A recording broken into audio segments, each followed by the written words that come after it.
What difference would it make to this conflict if Hassan Nasrallah was killed? Is he easily replaced? Look, he's been leader for decades.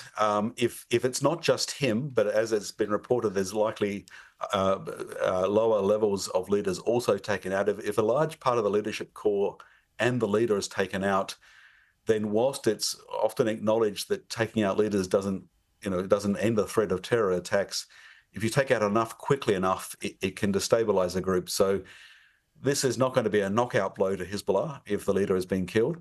But if the leader has been killed along with many of his lieutenants, it's going to make it very hard for them to respond, particularly in this period when they haven't yet reconfigured their communication systems.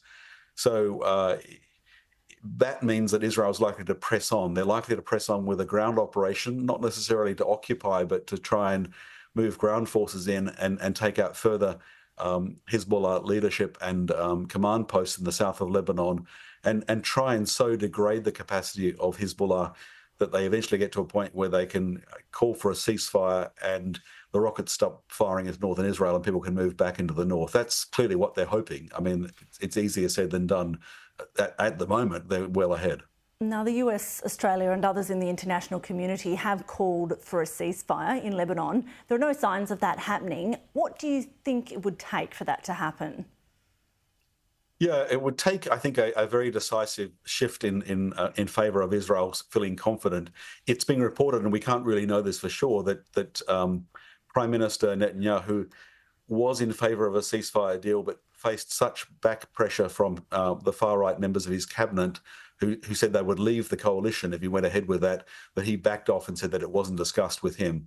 Now, perhaps we'll never know the truth of that, but it's pretty clear that the position from Netanyahu and the cabinet is that they're in a winning position. They seem to have achieved their aims of at least momentarily incapacitating the senior leadership of Hezbollah and at least for the period of, the moment, paralysing their ability to respond.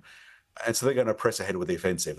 They've literally planned for this or hoped for this day for decades. They were last in southern Lebanon in 2006. They faced a 34-day war with Hezbollah. It wasn't decisive for either side. Hezbollah survived, so they said, look, we've won.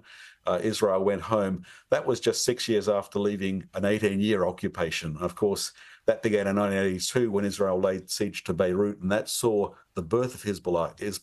Israel at that stage was fighting the PLO, but that siege of Beirut saw the Shia, 1/4 of the Lebanese population, come together and with the Iranian backing form Hezbollah. So it's pretty clear from that history there's not going to be any easy, decisive victory, but if there can be a significant advance made, then perhaps we'll see a ceasefire through military achievement. What Israel wants is to push Hezbollah back 30 kilometres from the Israeli border, back to the Litani River, and to stop rocket fire.